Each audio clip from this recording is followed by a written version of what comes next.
Video निवेदन बाबा आणि आम्ही एक भावुक साहित्यिक प्रवास.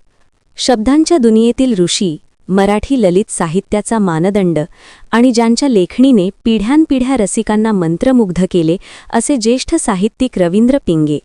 त्यांच्या जन्मशताब्दी वर्षाची सांगता नुकतीच कणकवली नगरीत एका अत्यंत हृदयस्पर्शी आणि भावुक सोहळ्याने झाली.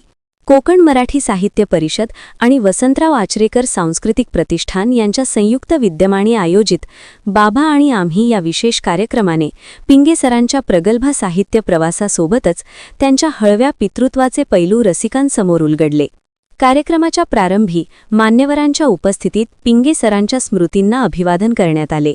या सोहळ्याचे मुख्य आकर्षण ठरला तो म्हणजे पिंगे सरांच्या मुलांशी रंगलेला थेट संवाद.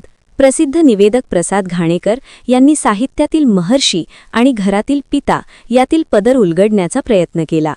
पिंगे सरांची लेखन पद्धती, त्यांची पर्यटनाची विलक्षण ओढ आणि कौटुंबिक जिव्हाळा यावर बोलताना त्यांचे सुपुत्र सांबप्रसाद पिंगे आणि कन्या चित्राताई वाघ भावुक झाल्या होत्या.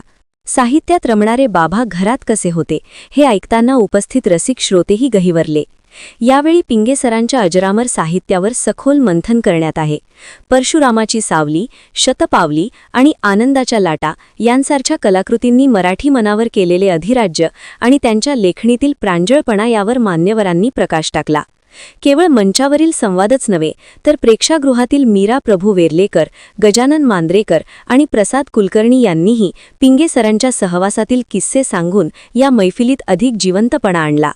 सिंधुदुर्ग आणि गोव्यातील साहित्यप्रेमींच्या उपस्थितीत पार पडलेला हा सोहळा एका महान लेखकाचा यथोचित सन्मान करणारा आणि रसिकांच्या स्मरणात कायमचा घर करून राहणारा ठरला.